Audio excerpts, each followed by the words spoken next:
ಹಾಳು ಮಾಡಬೇಕು ಅಂತೇಳಿ ಕಾಂಗ್ರೆಸ್ ಅವರು ಕುತಂತ್ರ ಮಾಡಿ ಈ ಟಿಪ್ಪು ಜಯಂತಿ ಆಚರಣೆ ಮಾಡೋದ್ರ ಬಗ್ಗೆ ತಂದಿದ್ದಾರೆ. ನಾವು ಉತ್ತರ ಕರ್ನಾಟಕ ಚರ್ಚೆ ಆಗಬೇಕು ಅಂತ ಕಳೆದ 15 ದಿನದಂದು ಹೋರಾಟ ಮಾಡ್ತಾಯಿದ್ದೀರಿ ಸರ್ಕಾರದ ವಿರುದ್ಧ. ಈಗ ನಿಲುವಳಿ ಸೂಚನೆಯನ್ನು ತಂದಿದ್ದೀನಿ. ನೆನ್ನೆನೂ ನಿಲುವಳಿ ಸೂಚನೆ ಕೊಟ್ಟಿದ್ದೆ, ಇವತ್ತು ನಿಲುವಳಿ ಸೂಚನೆ ಕೊಟ್ಟಿದ್ದೀನಿ. ಇದು ಚರ್ಚೆ, ಇದು ಭಾಳ ಗಹನಾದಂಥ ವಿಚಾರ.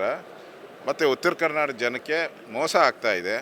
ಬೆಳೆ ಪರಿಹಾರ ಕೊಡ್ತಾ ಇಲ್ಲ, ಇಲ್ಲಿ ಮನೆಗಳು ಬಿದ್ದೋಗಿದೆ, ಅದನ್ನು ಕಟ್ಕೊಡ್ತಾ ಇಲ್ಲ, ರೈತರ ಸಾವಾಗ್ತಾಯಿದೆ, ಅದಕ್ಕೆ ಪರಿಹಾರ ಸಿಗ್ತಾ ಇಲ್ಲ. ಈ ವಿಚಾರಗಳ ಚರ್ಚೆ ಆಗಬೇಕು ಇನ್ನು 2 ದಿನ ಅಂತ ನಾನು ಹೋರಾಟ ಮಾಡ್ತಾಯಿದ್ದೀನಿ. ಅದರಲ್ಲಿ ನೋಡಿದ್ರೆ ಇವರು ಟಿಪ್ಪು ಜಯಂತಿ ಆಚರಣೆ ಮಾಡೋಕ್ಕೆ ತಂದವರು. ಯಾವುದು ಇಂಪಾರ್ಟೆಂಟು? ಟಿಪ್ಪು ಜಯಂತಿ ಇಂಪಾರ್ಟೆಂಟಾ? ಉತ್ತರ ಕರ್ನಾಟಕದ ಬೆಳೆ ಹಾನಿ ಆಗಿದೆಯಲ್ಲ, ಕಬ್ಬು ಬೆಳೆಗಾರರಿಗೆ ಅನ್ಯಾಯ ಆಗಿದೆಯಲ್ಲ, ಮೆಕ್ಕೆಜೋಳಕ್ಕೆ ಅನ್ಯಾಯ ಆಗಿದೆ, ಈರುಳ್ಳಿಗೆ ಅನ್ಯಾಯ ಆಗಿದೆ, ತೊಗರಿ ಅನ್ಯಾಯ ಆಗಿದೆ, ಸೋಯಾಬೀನ್ ಅನ್ಯಾಯ ಆಗಿದೆ. ಇದ್ರ ಚರ್ಚೆ ಆಗಬೇಕಾ? ಇವರು ಟಿಪ್ಪು ಜಯಂತಿ ಮಾಡಬೇಕಾ? ಅಂದರೆ ಒಂದು ರೀತಿ ಮುಸಲ್ಮಾನರ ಪರವಾಗಿ ಸರ್ಕಾರ ಇದೆ ಅನ್ನೋದು ಸ್ಪಷ್ಟ ಆಗ್ತಾ ಇದೆ.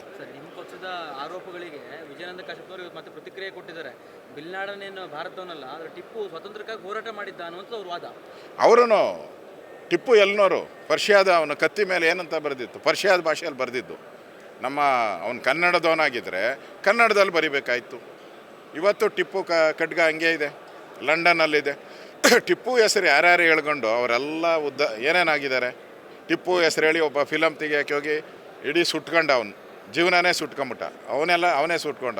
ಒಬ್ಬ ಮಲ್ಯ ಹೇಳಕ್ಕೆ ಹೋಗಿ ಮಲ್ಯ ಲಂಡನ್ಗೆ ಪರಾರಿಯಾಗಿ ಹೊರಟೋಗ್ಬಿಟ್ಟ. ಯಾರ್ಯಾರು ಟಿಪ್ಪು ಹಿಂದೆ ಹೋಗಿದ್ದಾರೋ ಅವ್ರು ಅನ್ಯಾಯ ಆಗಿದೆ. ಅದೇ ಸಿದ್ದರಾಮಯ್ಯನವ್ರು ಹೋಸರಿ ಟಿಪ್ಪು ಜಯಂತಿ ಮಾಡಿದ್ರು, ಸಾವಾಯಿತು, ಕೊಡಗಲ್ಲಿ ಸಾವಾಯಿತು, ಇಡೀ ರಾಜ್ಯದಲ್ಲಿ ಗಲಭೆ ಆಯಿತು. ಆಮೇಲೆ ಸಿದ್ದರಾಮಯ್ಯ ಸರ್ಕಾರ ಗೋವಿಂದ ಆಗೋಯ್ತು, ಸೋತೋಯ್ತು. ಈಗ ಮಾಡ್ತಾ ಇದ್ದಾರಲ್ಲ, ಅವ್ರ ಸರ್ಕಾರ ಹೋಗೋದಕ್ಕೋಸ್ಕರ ತಂದಿರೋದು. ಕಾಶ್ಯಪ್ನವ್ರು ತಂದಿರೋದು ಅವ್ರ ಸರ್ಕಾರ ತೊಲಗಲಿ ಅಂತ, ಕಾಂಗ್ರೆಸ್ ಸರ್ಕಾರ ತೊಲಗಲಿ ಅಂತ ತಂದಿರೋದು.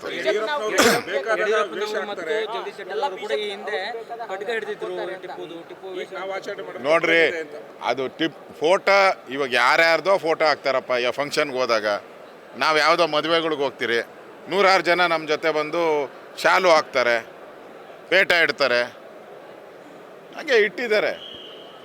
ಯಾವುದು ಅದು KJP ಅಲ್ಲಲ್ಲ, ಈಗ ಅವ್ರು BJPಯಲ್ಲಿ ಇದ್ದಾರೆ. ನಮ್ಮ BJP ನಿಲುವು ಈ ಟಿಪ್ಪು ಮತ ಅಂದ, ಲಕ್ಷಾಂತರ ಹಿಂದೂಗಳನ್ನು ಮತಾಂತರ ಮಾಡಿದ್ದಾನೆ, ಕೊಂದಿದ್ದಾನೆ. ಕೊಡಗಲ್ಲಿ ಅದಕ್ಕೆ ಸಾಕ್ಷಿ ಇದೆ, ಮಂಡ್ಯದಲ್ಲಿ ಸಾಕ್ಷಿ ಇದೆ. ಮೈಸೂರು ಅರಸರು ಈ ರಾಜ್ಯಕ್ಕೆ ಒಳ್ಳೇದು ಮಾಡಿದ್ದಾರೆ, ಅವ್ರನ್ನ ಜೈಲಲ್ಲಿ ಇಟ್ಟಿದ್ರು ಇವರು. ಇಂಥ ಮನೆ ಆಳ ಟಿಪ್ಪು ಮತ್ತು ಹೈದರಾಲಿನ ನೆನಪು ಮಾಡ್ಕೊಳೋದು ತಪ್ಪು. ಗ್ಯಾರಂಟಿ, ಅದನ್ನೇ ನಾನು ಹೇಳಿದೆ, ಅದನ್ನೇ ಮುಂಚೆ ಹೇಳಿದ್ದೀನಿ.